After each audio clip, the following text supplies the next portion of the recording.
Welcome back. So in this video, we're going to focus on the front end. We're going to learn about HTML, CSS, and JavaScript on a high level. We're not going to actually write any code yet, but we will be seeing code for the first time. So there's two big things we want to know, which is what's the difference between front end and back end? And then also, what's the difference between HTML, CSS, and JavaScript, and what are their respective roles? So let's start by discussing front end versus back end. So when I go to a URL, let's say I go to Facebook, I hit facebook.com, I hit enter, and if you'll remember back to the video on how the web works, I create a HTTP request asking for facebook.com, and that goes to Facebook's server eventually.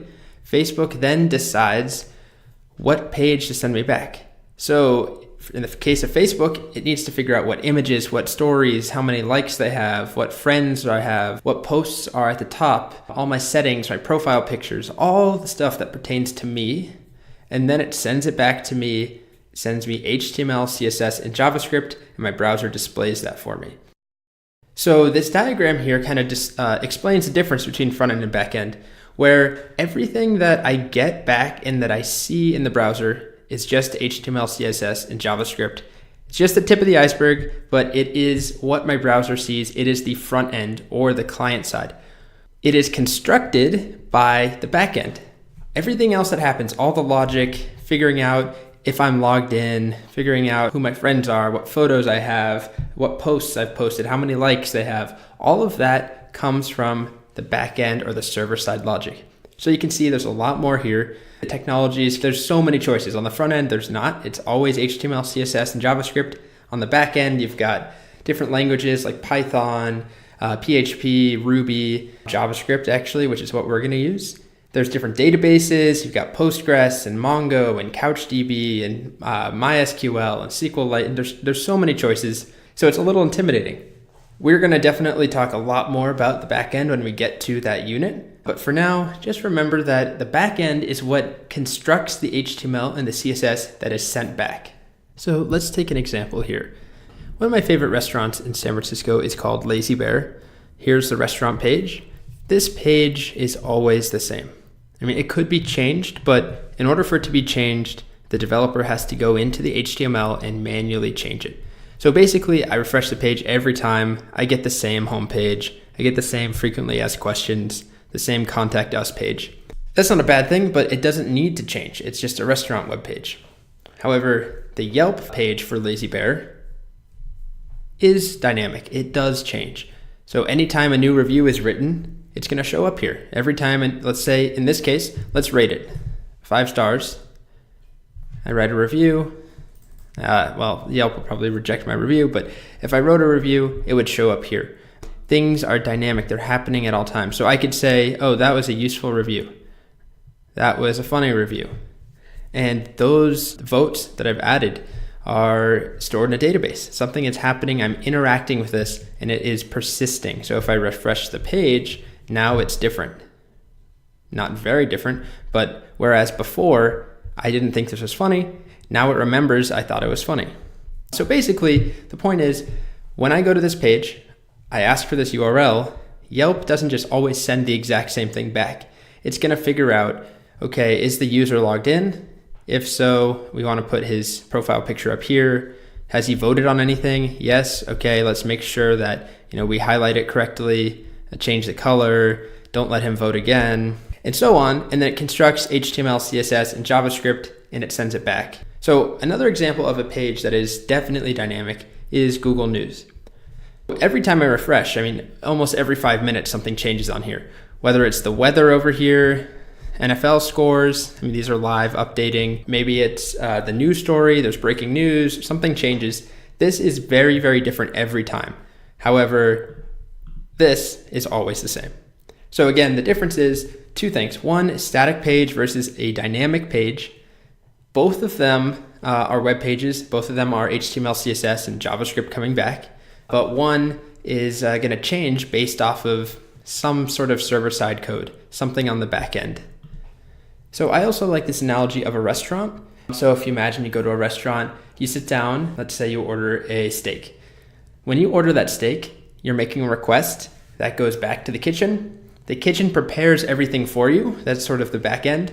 It decides what ingredients to get, how long to cook them, plates everything on a plate, and then a waiter or waitress comes and brings that to your table. So it's very similar. You make a request. The chef or the kitchen is the server, this part of the iceberg that is concocting everything, cooking it, putting it together, and then finally it is sent back to your table, which is you on the client side. So now let's break down those three pieces, HTML, CSS, and JavaScript. So we're going to go into a lot of detail on each of those components. They're separate sections and units, but HTML, let's start there, stands for Hypertext Markup Language. Basically, imagine that, and this is what actually happened, in the early days of the internet, there was no standardized way to send information and to send documents. So initially, the internet was used to send, to communicate between universities and colleges, and also as a military tool. So let's just say I wanted to send this to a friend. I need to say, okay, this is bolded. These are little bullet points. I've got some text and quotes around this. I need a way to break that down and describe it to send to somebody else. And the solution was HTML. So HTML it's actually the easiest thing that we're going to learn. Not to say that it's insanely easy, but it is very simple in that we just describe what we want. And what you write is what you get. So HTML is often referred to as the nouns of a web page. It's the structure. Some people say the skeleton. Basically, you say, put an image here, put a bullet point here, put a heading here, put a slightly smaller heading just below that. It allows you to describe the structure of a page. CSS, on the other hand, is how we describe the style of a page. I need HTML to use CSS. CSS on its own doesn't really do anything at all. Every single web page has HTML. Some web pages don't have CSS, some don't have JavaScript. It's not mandatory. HTML is. So CSS, cascading style sheets, we'll learn exactly where that name comes from in a little bit. Basically, it styles existing HTML. So you can say things like, make all those bullet points green, give the first image a yellow border, give the last image a big pink border with dashes through it. It's often considered the adjectives of a web page, or some people would say the skin to the HTML skeleton. And the last piece here is JavaScript. JavaScript it's definitely the most complex thing out of these three.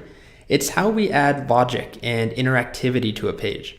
So with CSS and JavaScript, we can make a beautiful looking site, but it's not going to do anything really. We can do simple animations, but we can't load data from somewhere else. We can't make things interactive. We can't add logic or have a game.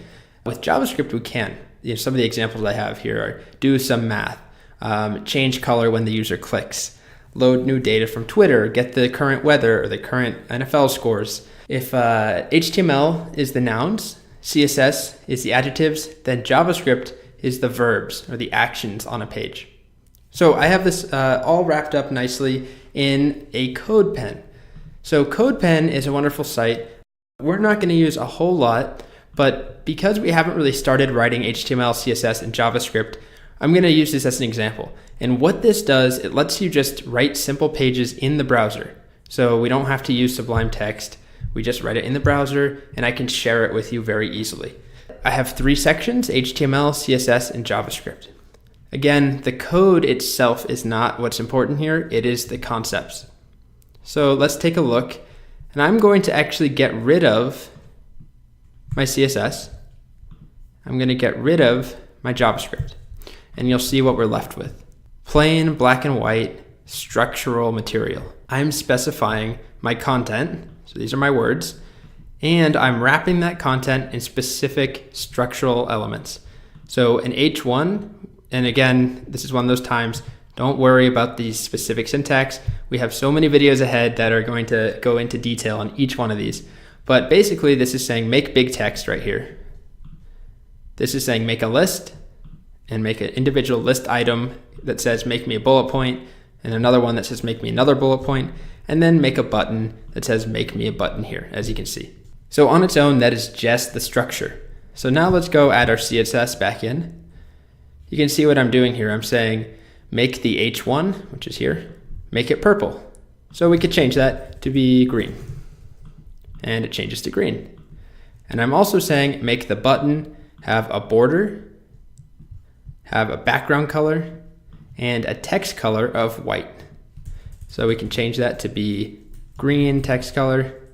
It's hard to see, but that changes to green. I can give it a much bigger border, 20 pixels, as you can see there. So that's our adjectives. And the last piece is our JavaScript. So without JavaScript, that button does nothing. Now what we've done is written JavaScript that says when the user clicks the button, pick a random color and change the background color here to that random color. So I'll show you that. I can click and I get a random color. So if I got rid of this JavaScript and I tried to do that again, nothing happens because I don't have any verbs. It's just nouns and adjectives. It's just the structural skeleton and a little bit of skin on top. As I add my JavaScript in, I can add the logic. So JavaScript's really important. This isn't exactly what you would do most likely on a real production site, but you would have maybe a game. You might make Minesweeper. This might be Facebook chat. It might be a form to sign up for a page. You use JavaScript to make it interactive. So again, I encourage you to play around on CodePen. You have the link to this and explore a little bit. There's no rush to move ahead to the next video. Try changing some of these colors if you want. Try changing some of this. Don't focus on the code. It's just fun to play around with, but there's no pressure to understand any of this aside from a very high level overview of what HTML does, what CSS does, and what JavaScript does. All right.